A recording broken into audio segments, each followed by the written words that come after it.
Sabihin nyo nga sa katabi nyo, malapit na ang Pasko.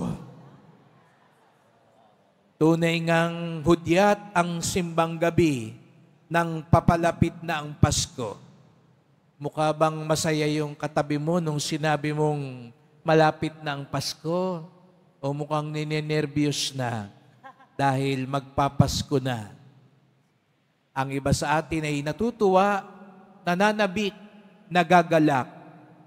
Ang iba naman ay nangangamba na.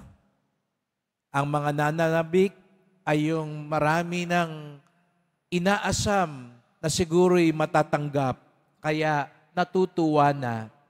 At yung mga ninenervyos, yun yung sigurong maraming alam mong manghihingi at mamamasko sa iyo, kaya nangangamba ka na. Kaya nga't sabi nga nila, ang may batang puso, yan ang nananabik sa Pasko.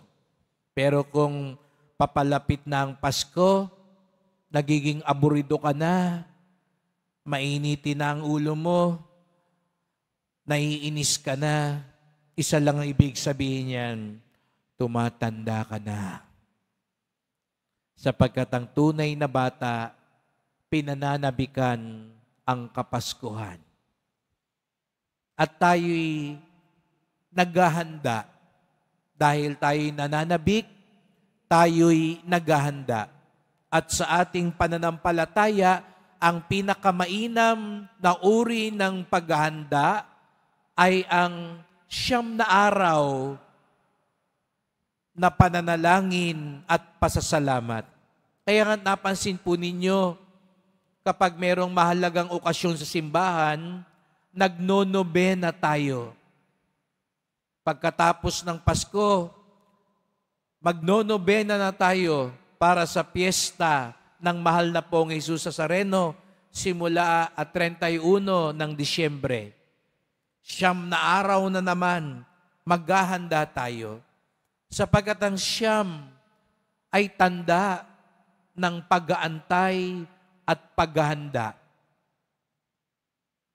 Kaya nga't naaalala din natin, kaya nga't may nobena, yung 9 na araw, nung nag-aantay ang mga alagad kasama ang mahal na Birheng Maria sa Espiritu Santo.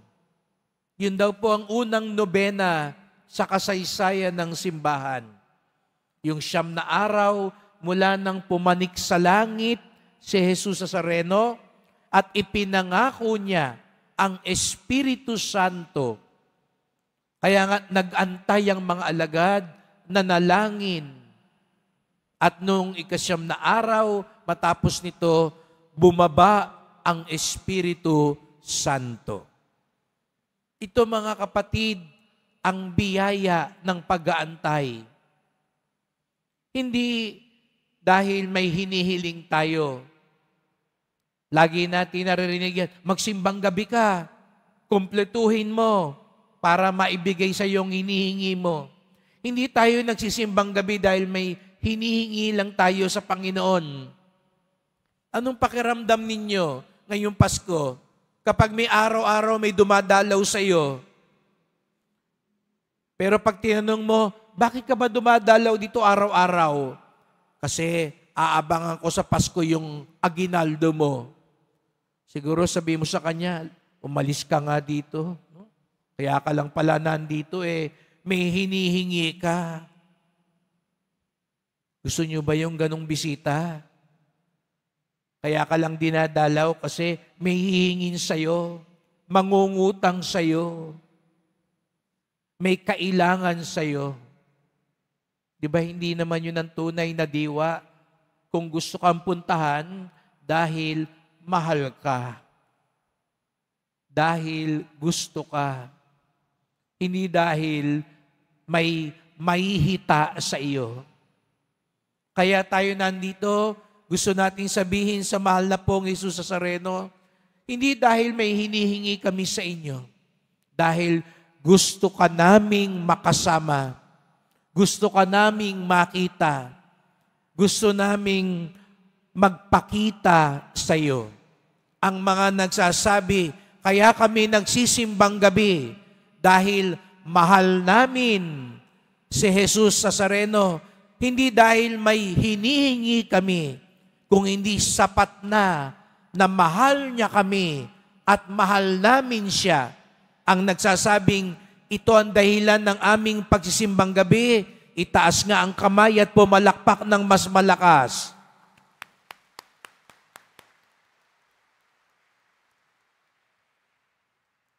Kung kaya nga't sa ating paghahanda, tinutularan din natin ang isa pang siyam. Hindi lang yung siyam na araw ng mga alagad na nagaantay sa Espiritu Santo, kung hindi katulad ng siyam na buwan na nagdalang tao ang mahal na birhen. Siguro sabihin nyo, buti na lang yung siyam na araw ang ginaya natin. Biruin nyo kung siyam na buwan tayo magsimbang gabi. Siguro mukha na tayong zombie pagkatapos nun. No? Siyam na araw tayong puyat. No? Buti na lang siyam na araw lang, hindi siyam na buwan. No? Pero kahalintulad din ito nung siyam na buwan na nasa sinapupunan ng mahal na birhen si Jesus Nazareno. Sapagkat ang unang nag-antay, ang unang naghanda, higit sa lahat ay ang mahal na Birheng Maria. At papaano ba niya inantay? Katulad ng simbang gabi. Ano ba ang katangian ng simbang gabi? Itong siyam na araw nating paghahanda. Una, kaya nga siyam na araw, araw-araw. Sana wag lang ngayong araw kayo magsimba. Tapos babalik kayo sa huling araw na. Hindi mabubuo yung bata. No? Pag isang araw ka lang nagsimbang gabi, kapiraso lang yun. No? Kaya nga, katulad ng siyam na buwan na paghahanda ng mahal na ina, katulad ng siyam na gabi, siyam na araw na paghahanda ng mga apostol, dahil ang paghahanda ay tuwi na. May pagsusumikap. Hindi panapanahon. Ganun ang ugnayan natin sa Diyos. Hindi panapanahon.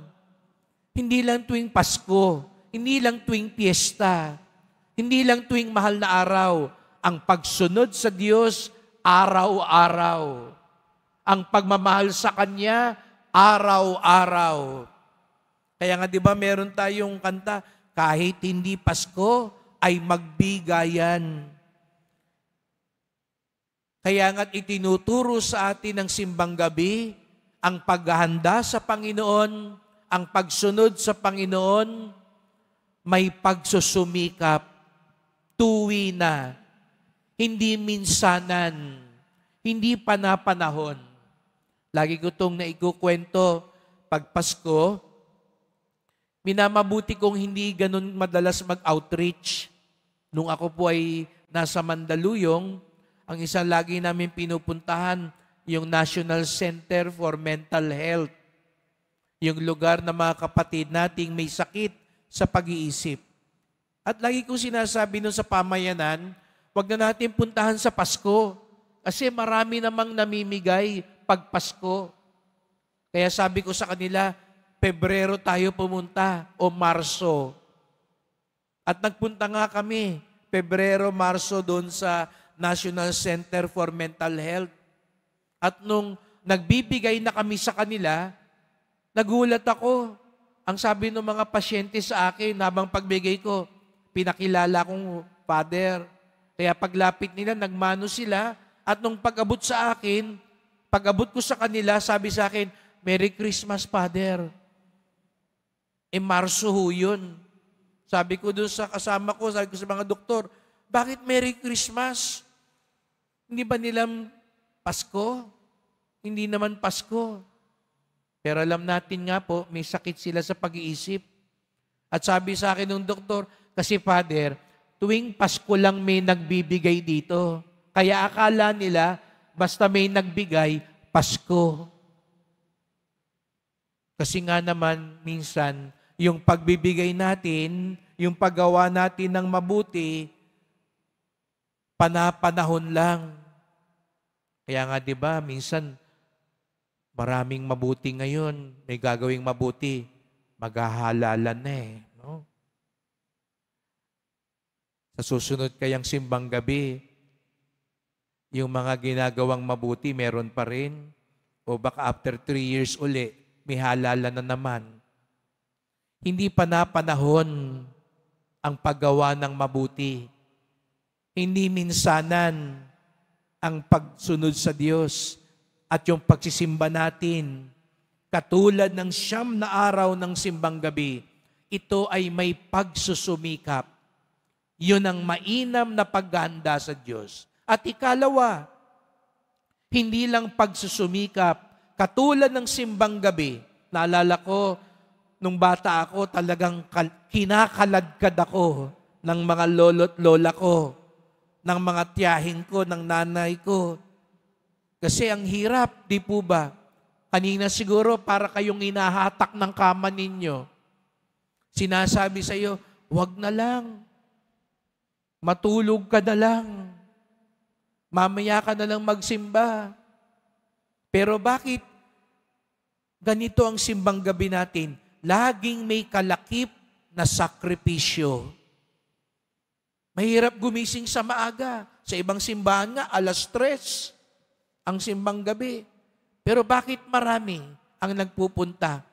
Dahil na-challenge tayo. May sakripisyo. At tayo mga deboto ng Nazareno, diyan tayo magaling. Sakripisyo.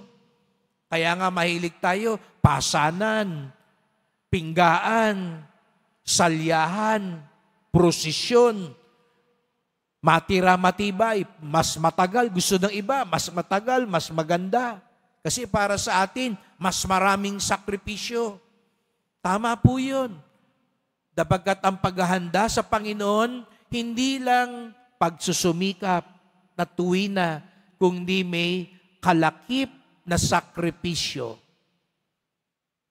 Yun daw ang mas kalugod-lugod sa Panginoon. Ngunit panghuli, hindi lang pagsusumikap, hindi lang pagsasakripisyo, ito din paghahanda ay puno ng pag-ibig. Di bang sa mga nanay dito, nung nagdadalang tao ka, hinahaplos mo yan araw-araw, kinakausap mo yan araw-araw, inaalagaan mo yan. Hindi ka magsisigarilyo, hindi ka iinom ng alak, hindi ka magpupuyat, nag-aalaga ka habang nag-aantay ka.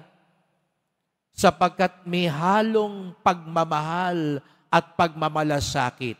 Ganon din tayo mga kapatid, ang pagsimbang gabi natin may kalakip na pagmamahal. Hindi panliligaw, yung iba nagsisimbang gabi, may kahalong ligawan, dating. Sana ang una mong kadate, si Lord, ang mahal na pong Jesus Nazareno, upang sa ganon, yung sakripisyo natin, yung pagsusumikap natin, maging patotoo, katulad ng ginawa ni San Juan Bautista, patotoo na may Diyos na buhay, patotoo na may Diyos na sumasa atin. Kaya't sa pagpapatuloy ng misang ito, sa simula ng simbang gabi, sama-sama po tayong magdasal. Mahal na pong Jesus Nazareno, nananabik kami, papalapit na ng papalapit ang Pasko ng iyong pagsilang. At kasama namin ang iyong ina, ang mahal na Birheng Maria, sa paghahandang ito, lalo na ngayong mga simbang gabi. Paghahanda na may pagsusumikap, pagsasakripisyo, at pagmamahal. Sapagkat ito ang pinakamainam na pag-aalay sa iyo. Nawa, isilang ka sa aming puso, sa aming tahanan, sa aming bayan, upang maganap ang tunay na himala, ang kapayapaan na pagpapala na hatid mo sa mga nagtitiwala at naghahanda sa iyo. Mahal na pong Jesus Nazareno, kaawaan niyo po kami basbasan niyo po kami. Amen. Amen.